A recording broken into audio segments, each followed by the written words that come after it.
நான் சும்மா புரிஞ்சுக்கிறதா சொல்கிறேன். அவருக்கு அப்பா அம்மா கிடையாதுங்க. அவருக்கு யார் இல்லை? அப்பா இல்லை, அம்மா. நமக்கு இருக்கிறோமா?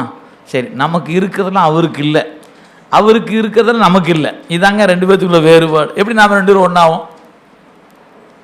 அவருக்கு பெற்றோர் இல்லை, அவனுக்கு பிறப்பில்லை, எனவே இறப்பில்லை. நமக்கு அப்படி இல்லை. பெற்றோர் இருக்கிறாங்க, நமக்கு பிறப்பு டேட் ஆஃப் பர்த் ஞாபகம் இருக்குது, டேட் ஆஃப் டெத்து நாம் ஞாபகம் வச்சுக்க வேண்டியதில்லை. ஏன் பின்னாடி வரவன் ஞாபகம் வச்சுட்டா போதும். நம்ம பையங்கையும் ஞாபகம் வச்சுட்டு ஒரு அன்னைக்கு ஒரு திதி ஈதி கொடுக்குறதா இருந்ததுன்னா தண்ணி தண்ணி உறக்க வச்சுக்கணும். அது அவன் பாடு. நம்ம பாடு என்ன தேவை? நம்ம பிறந்துட்டோம், நிச்சயமாக ஒரு நாள் போயிடுவோம். அப்போ நமக்கு டேட் ஆஃப் டெத்து ஒன்று இருக்குது, நமக்கு தெரியல, தெரிய வேண்டிய அவசியம் இல்லை, இப்போ இருக்குது. அப்போ நமக்கு போக்கு வரவு உண்டு, அவனுக்கு என்ன இல்லை? போக்கு வரவு இல்லை. அப்போ நமக்கு எதெல்லாம் உண்டோ அதெல்லாம் அவனுக்கு இல்லை. அதாங்க இறை இலக்கணம். இப்போ இறைவனுக்கு இலக்கணம் என்னென்னா, உனக்கு என்னெல்லாம் இருக்குதுன்னு நீ நினைக்கிறியோ அதெல்லாம் அவனுக்கு இல்லை. நமக்கு உடம்பு உண்டு, அவனுக்கு உடம்பு இல்லை. எனக்கு வீடு உண்டு, அவனுக்கு வீடு இல்லை. அப்படி நீங்கள் ஒன்று ஒன்றா கருதிக்கிட்டே வந்தீங்கன்னா எதுவுமே இல்லாதவன் ஆனால் எல்லாம் உடையவன்.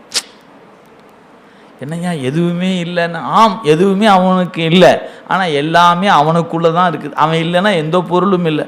ஒன்று நீ அல்லை, அன்றி ஒன்று இல்லை. மணிவாசக பெருமான், நீ இல்லாமல் எதுவுமே இல்லை, ஆனால் நீ எதுவும் நீ இல்லை. இதுதான் இறைவனுக்கான இலக்கணம். எனவே கடவுள் என்று சொல்லக்கூடிய ஒருவர் நம்மை படைத்தார் என்று கருத்தில் வச்சுக்கிட்டிங்கன்னா எங்கிருந்து படைத்தார்? அப்போ தன்னிலிருந்து படைத்தார்னு சொன்னோம்னா இந்த கேள்விக்கெல்லாம் பதில் சொல்லணும். அப்போ கடவுள்கிட்டருந்து நாம் வந்திருந்தோம்னா கடவுளுடைய இலக்கணம், கடவுளுக்குரிய அந்த 8 குணத்தில் ஏதாவது ஒன்று நம்மிடத்தில் இருக்கணும். அது இல்லை என்பதனால் நாம் அவனிடத்திலிருந்து வல்லை. சரி, அப்போ நம்மளை அவர்கிட்டருந்து வரலன்னா எங்கேயாவது ஒரு பக்கம் இருந்து அங்கிருந்து எடுத்து நம்மளெல்லாம் உருவாக்கியிருப்பார்னு வச்சுக்கலாமா? ஒரு ஆராய்ச்சி தானே இது, ஒன்றும் காசு பணமெல்லாம் ஒன்றும் இல்லையே.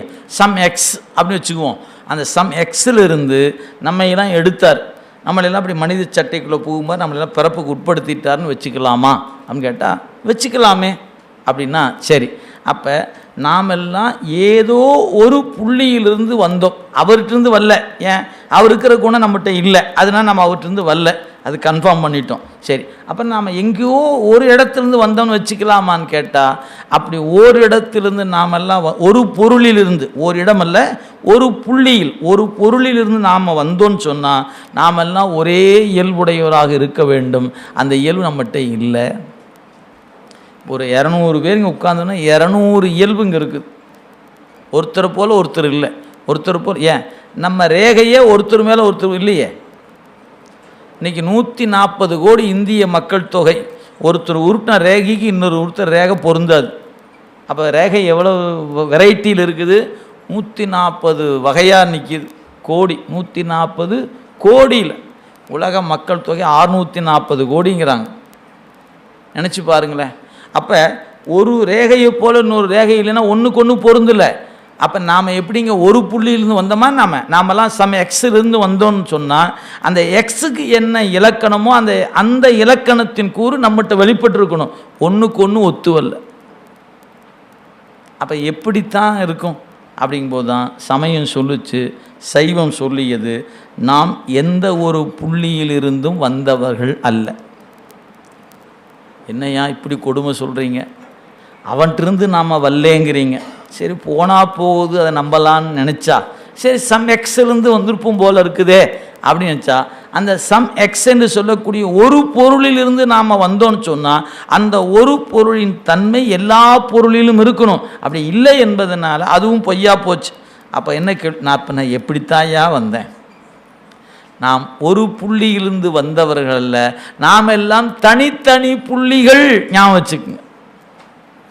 அப்போ நீங்கள் சைவத்தை விளங்கி கொள்ளணும்னா என்ன தெரிஞ்சிருக்கணும்?